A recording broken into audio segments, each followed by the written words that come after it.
Hello, everyone, and welcome to Cocoa Pods. This is a podcast of the Birth Center for Natural Deliveries Foundation. I'm Dr. Bola Sagade. I'm a women's health specialist.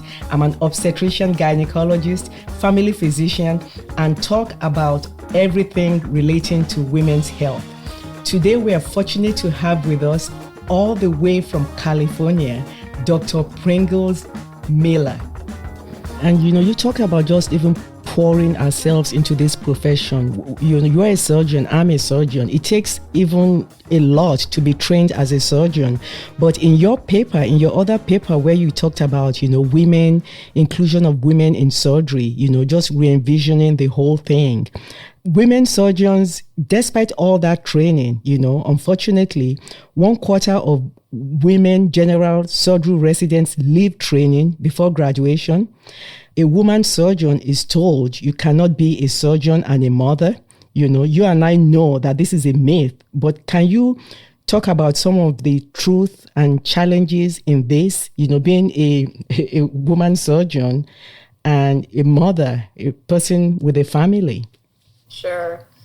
I give women in surgery so much credit for all of what they've endured and had to sort of navigate through all of the different responsibilities that they have. And, in my opinion, women surgeons are some of the most remarkable, resilient, intelligent, resourceful people that I've ever met. I still hear stories of young women who are interested in surgery being told by a male faculty person that surgery is not the right specialty for you because it's too hard to be a surgeon and have a role in your family life as a wife and a mother. I mean, this is still happening today with men telling women they don't have the right to be surgeons because of other obligations. For the women who have struggled through doing their med school training and then doing their residency training, I mean, all of us have stories about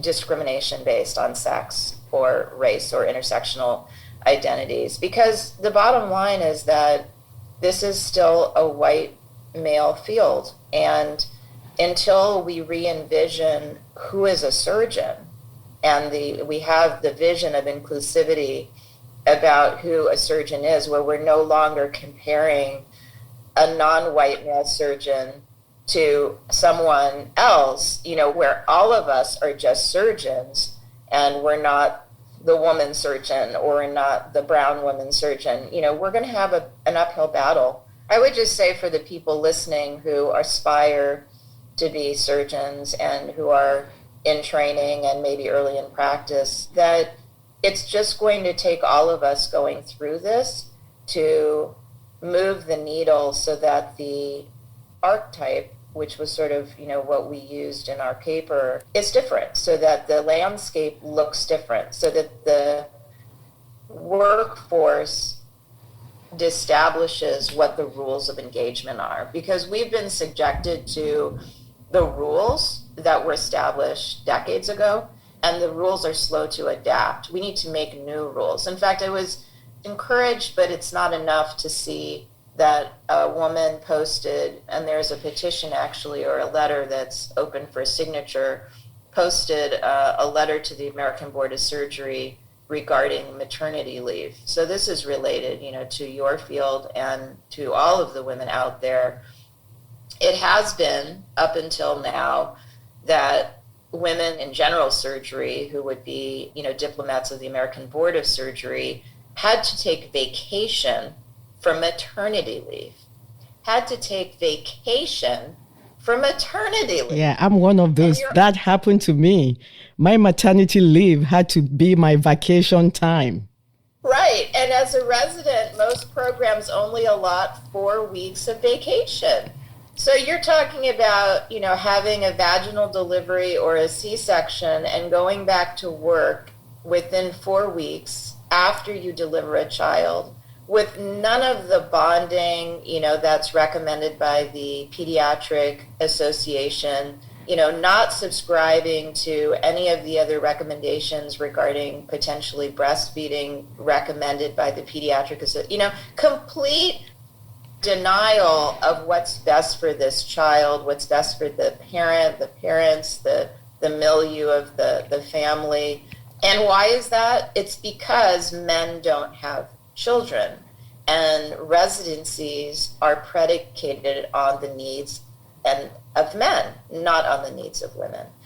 And so, the idea that in 2021, women have been entering into general surgery, albeit in really small numbers, but since the 1950s perhaps, that it's taken till now, 70 years, to modify the American Board of Surgery's criteria about time off relative to maternity. So now there's 6 weeks, and it's not predicated on vacation. So that's a landmark change, but I think most of us would still say 6 weeks is not enough time for a young mother to establish a new routine and bonding with their infant child. And so, yes, I'm happy that that's a new guideline, but I'm still dissatisfied that that's, not enough. So I think we just have a lot of work to do. There's a lot of tradition involved. There's not a lot of folks sitting at the table that are lobbying for a different set of rules of engagement, even though the makeup of the profession is changing over time. So like one of the things that we wrote in our paper was that we need to change the profession to meet the needs of the workforce rather than the profession enforcing rules on the workforce, because clearly the demographics of the workforce has changed. And so we said inclusion for women in surgery will occur when the archetype of who and what a surgeon is reflects the emerging diversity in our profession. And I also hope that someday women will earn at least the same as their male counterparts, because, women surgeons still earn less money than their male counterparts. But just to go on with this maternal mortality, morbidity issue, do you have any real life story of, you deal with a lot of people, of a woman that maybe died or nearly died or became severely ill from something you could relate directly to diversity, equity, inclusion related issues and complications, and what could have been, the index problem? Could you tell us some more about this if you have any? Yeah, so a couple thoughts come to mind. One is, there's still a real challenge in Black women being heard and being listened to, being believed. And we've definitely seen evidence of that recently with COVID. I'm blanking on the name of that doctor's name right now, but she videotaped herself in the hospital. The point is that, we're not seeing Black women being taken seriously. And if the interactions between patient and clinician aren't such that there's respect and dignity within the doctor-patient relationship, there's going to be a loss of information, and therefore that loss of information can translate to increased risk, increased morbidity and mortality, and poor outcomes. And I was going to say a couple things about, yes, my personal experience. So when I was a palliative medicine fellow, I did a study that was predicated on the knowledge that we have that African Americans, Black patients, are treated for their pain suboptimally relative to their white counterparts.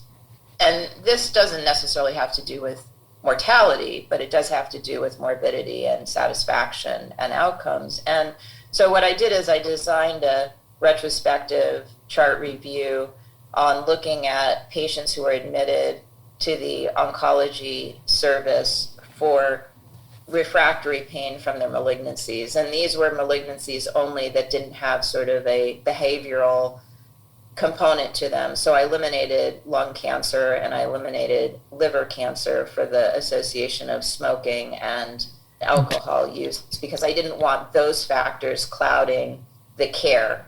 People can project onto other people, well, you deserve this because you were a smoker or you drank alcohol. I didn't want that to enter into the data. So I looked at different demographic variables like race and age categories, young age, mid-age, and then older age, and found that the category of people whose pain was managed the worst and didn't meet their expectations was the middle-aged Black women. Of all of the three age groupings and racial categories, it was middle-aged Black women who had their pain needs managed the most suboptimally. And this was all pretty much nursing data and interactions of nursing with physicians as it related to all of the things that get documented for pain scores, time to revisiting pain score. If there was a therapeutic intervention, was it successful? Was it not successful?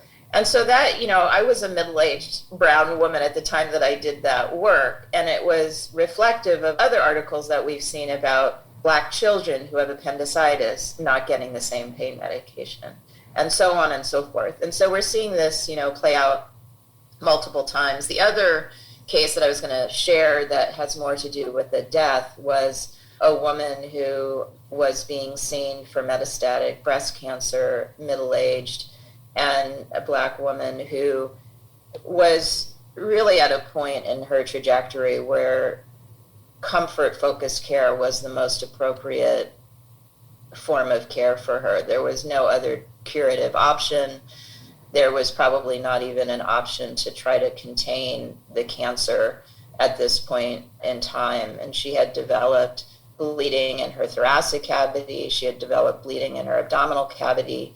And as a result of the catastrophic events related to the cancer and the idea that her chest and her abdomen could be decompressed, she was seen by surgery, and surgery decided to operate on her and basically violate her body with interventions that solved the compression question, but didn't solve anything that had to do with symptomatic relief or life prolongation. And I just felt really saddened, and this could have easily happened to a person who was not Black, but the idea that there wasn't a conversation that was an honest conversation about comfort-focused care, and that she was whisked away to the operating room to fix an unfixable problem, only never to wake up again, was really devastating to me. Because I wondered, would there have been a conversation if she had been a man?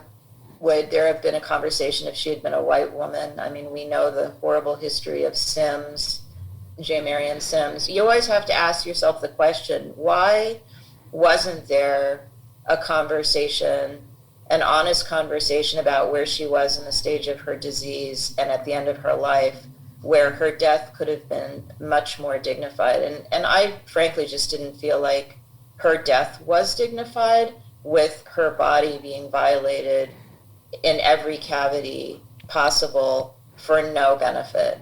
Maybe going under anesthesia and never waking up is a dignified, peaceful death, but she couldn't have any closure with her family.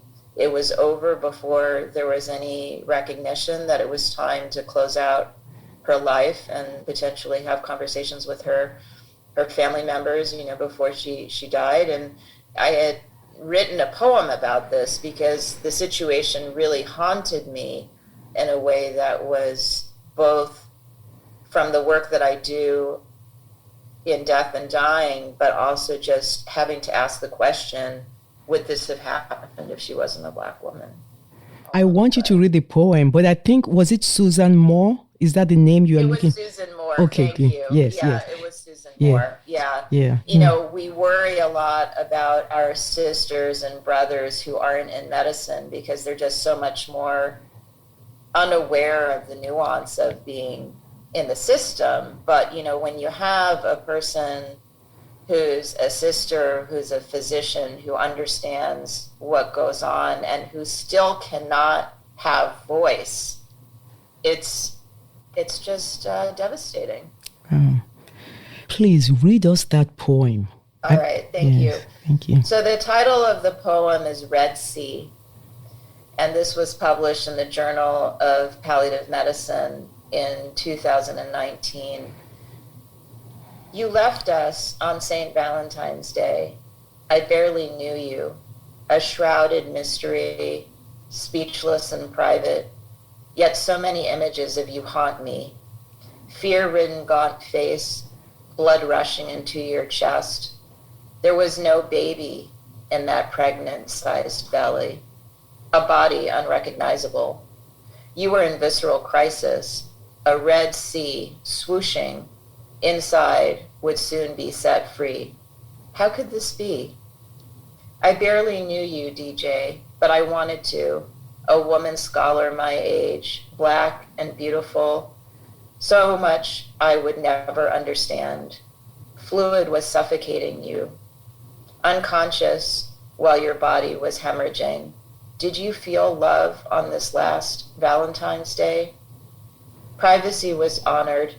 Even those who loved you didn't know until you were gone. After a red sea flowed vigorously out of you rather than rhythmically within. Death was inevitable, and yet you never wanted to discuss it. Did we honor your privacy, or did we read you wrong? Now your silence haunts me. Wow. You know, Dr. Miller, if you were going to just give a woman of color out there in closing, just advice as to their health care, to make sure that they're doing something about their health care so that there's no abnormal outcome from not doing what they could have done. So in closing, I want you to speak to two things. Speak to that minority woman out there, the patient, and also speak to that minority physician, a woman physician, female physician out there.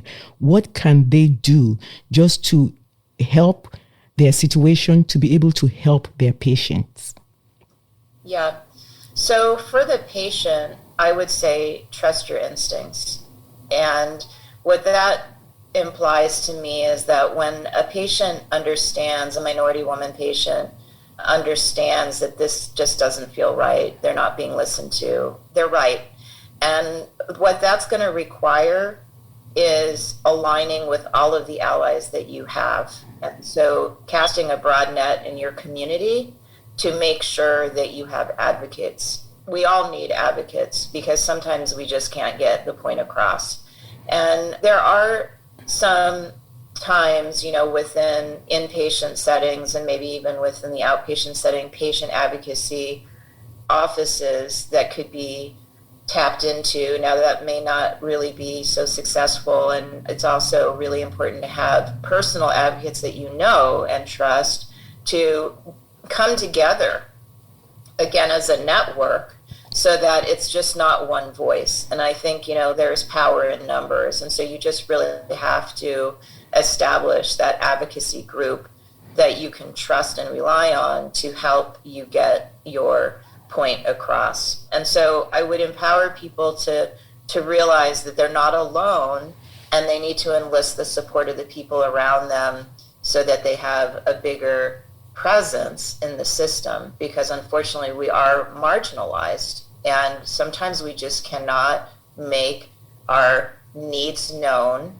with our singular voice. And I think that that's true, you know, for physicians from the standpoint of phoning a friend. I mean, this need to align with other advocates, whether you're a patient or a physician, is ever present right now. I mean, we are a community of people who need to work as a community to get the needs of our patients and the needs of our physicians satisfied and met. I think for physicians who are struggling to make their care centered in the care of their patients, if, for example, they're a patient advocate and they're not being listened to, you know, it's the same sort of thing. You have to tap into the power, you have to tap into your network, you have to make yourself bigger, you have to get that support not only for yourself so that you're not vulnerable as the physician, but get that support so that you're also being able to provide evidence-based care to your patient. Because if you're putting forth what's patient-centered evidence-based care for a patient and you're not getting your needs met, then there's a problem with the system, and that just needs to be exposed. And it's just a work in progress. I mean, there just aren't enough of us.